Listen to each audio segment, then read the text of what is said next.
بسم الله الرحمن الرحیم. نن تاسو دغه کې ګورو چې د قوم ولا راغون شوی دي د مو چې کوم مومنت ته په دې کې د قوم نه هر ځای نه نمائندګي موجوده ده.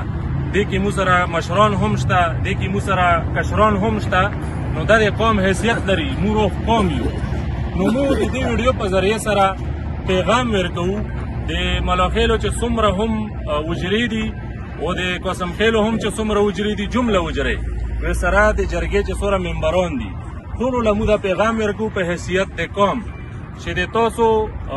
د کوم شلام طریق غالبا مولا چې څومره پورې پاته مقرر شوی ده د حدودو په حواله سره تاسو کومه تنازع ده او په هغې باندې بیا قرآن مقرر شوی ده تاسو درمیان کې. نو دې په حواله سره د قوم د طرف نه تاسو له پیغام دا ده چې دا چونکې قومي شی نه دي، دا انفرادي شی نه دي، تاسو په دې باندې د قرآن نه کوو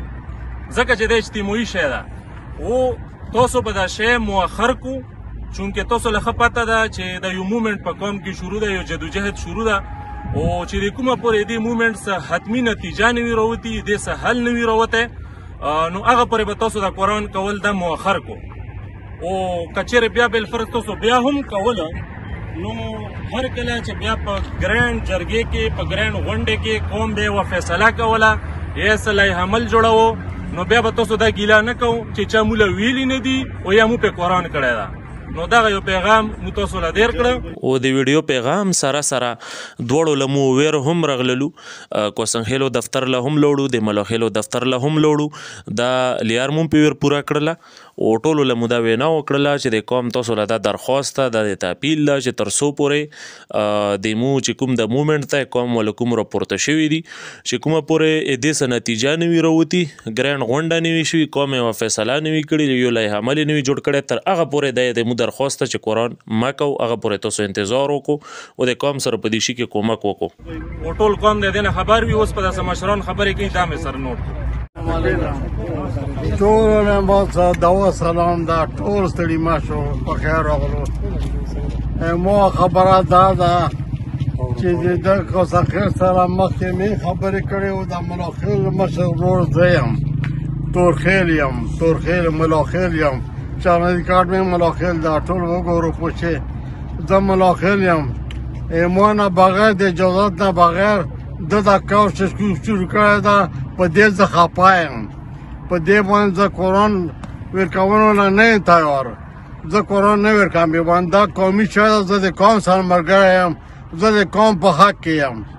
چې قوم څه یې فیصله وکړه زه به د قوم په حق کې وم پوښې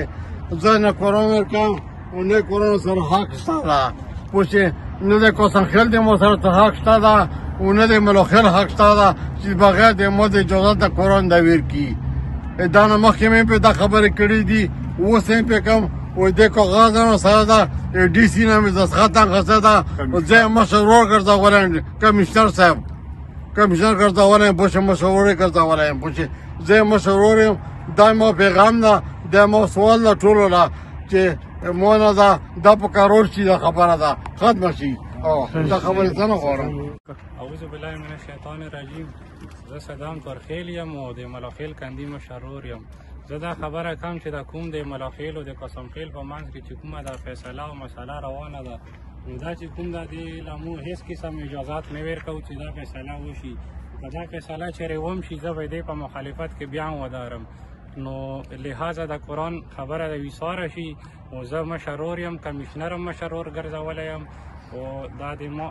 شناخت هم ملاخیل ده، د ما نه پوښتنه نشته ده او مو دا په قومي غونډو کې ویلیم دي که په دې شي باندې چا قرآن ورکړی ده هم غلطي کړې ده او که چا پې کړی ده هم غلطي کړې ده او که څوک پې غلي پاتې شوي دي هم غلطي کړې ده. نو بس دغه خبره ده، په دې باندې ټول د مومنټ ګواه ده، موږ په قومي غونډو کې هم دا خبرې کړي دي. دا غلطه یار ده او په قوم کې به نه وي یارې غلطه یارې نه وباسو. بس دغه خبره ده. الله متعالی باد لره. غرونه دې چا نه وي، غرونه قومي دي،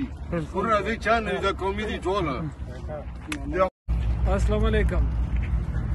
د قوم ولا مشران کشران راغونډ شوي دي، مو یو مومنټ ته مو په سنخیلو کې دا خبره کړې وه چې د دې خبرې وزن چا نه شو اوچتوی. مو هم دومره تکړه نه یو چې مو دا خبره راوچته کړې وه، خو مجبوره شولو او د خبرې له د کشران اول راوچت شولو. مشرانو مو ځان سره میلاو کړلو هغو له مو ویل چې یاره موږ د یو مزال کوو د قوم کې چې کومې بې اتفاقي د کومې جګړې کومې لانجې جوړې دي لکه څرنګه د اوس خبره وشوله د قسم والا د کومه پورې به د قسمونه وغه کېږي ټول قوم د هغه له نوجوان طبقې له دا یم چې اوس نه د دې شیانو حل راوباسو د شی ټول یو کو نو موږ ټولو مسلو حل به په دې کې راوځي نو موږ د ټولو ورونو له ګرځېږو موږ ټولو له دا سوال کوو چې دې خبرې کې هېڅ هغه نشته ده رکاوټ نشته ده بس صرف زړه جوړول ده خپل زړه جوړ کو او خپل هغه جوړ کو خپل اراده وکړو ګرانډ جرګه ان شاء الله زر به اعلان کوو موږ سمې خېلو له یو دوه ویزیټونه کېدای شي بیا وکړو او د بقایا چې کومې وجرې پاتې دي دوله به هم ورڅو انده یو پیغام مو ده چې دا شی نه تقسیم شوی چې موږ خپل هغه فیصلې پکې کړي دي ځان له مو پکې خپل هغه ریاست جوړ کړی نو هغې وجې نه تباهي بربادي جوړ ده نو دا هغه چې کوم ده د خبرې کې ټول راسره ودرېږو د ګرانډ جرګې له ټول تیاری وکړو انشاءالله دې کې به ټول شرکت کوو